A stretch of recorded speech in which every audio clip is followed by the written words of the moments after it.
Hey everyone, welcome back to the channel. Today, we're diving into a story that's both heartbreaking and eye-opening, the recent 7.4 magnitude earthquake that struck Colombia, leaving over 130 people dead and hundreds injured. But this isn't just another disaster story. What makes this really interesting is how it exposes deeper issues about infrastructure, inequality, and global response. Let's break it down. First, the sheer scale of this earthquake is staggering. It's the strongest Colombia has seen in over a decade, and it hit right in the heart of the country's coffee-growing region. Personally, I think this is a stark reminder of how vulnerable even developed areas can be to natural disasters. But here's where it gets even more complex. The epicenter was in Chaco, one of Colombia's poorest regions. Over two-thirds of the population there lives in poverty, and much of the area is only accessible by air or water. This raises a deeper question: how do we ensure that aid reaches the most vulnerable when infrastructure is already so limited? One thing that immediately stands out is the disparity in how different areas were affected. In Cali, a major city, hospitals and schools were badly damaged, and firefighters are still searching for survivors in the rubble.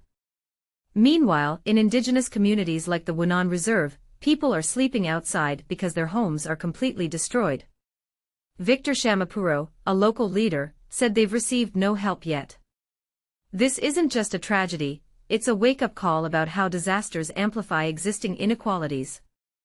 What many people don't realize is that this earthquake comes just a month after a devastating quake in Venezuela that killed over 6,300 people. But here's the thing: these two events, though on the same tectonic plate, are geologically very different. In Colombia, the Nazca Plate is subducting beneath the South American plate, while in Venezuela, the plates moved laterally. This might sound technical, but it's crucial because it shows how even neighboring countries can face completely different seismic risks. If you take a step back and think about it, this highlights the need for region-specific disaster preparedness. Now, let's talk about the global response.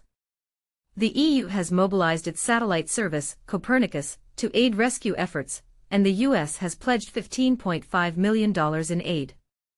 That's great, but it also makes me wonder, why does it take a disaster for these resources to be deployed?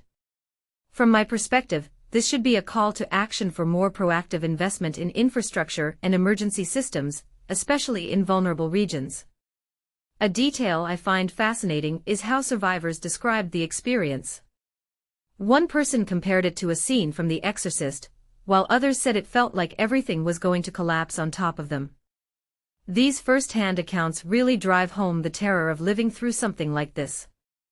But what this really suggests is that even in 2026, we're still struggling to build resilience against natural disasters.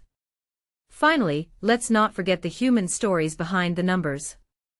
Yanin Rodriguez, a worshiper in Cali, said, "The church was affected by the earthquake, but here we are." Her resilience is inspiring, but it also underscores the emotional toll of these events. In my opinion, this is where the real work begins, not just rebuilding structures, but helping communities heal. So, what's the takeaway here? This earthquake isn't just a tragedy, it's a mirror reflecting our global challenges.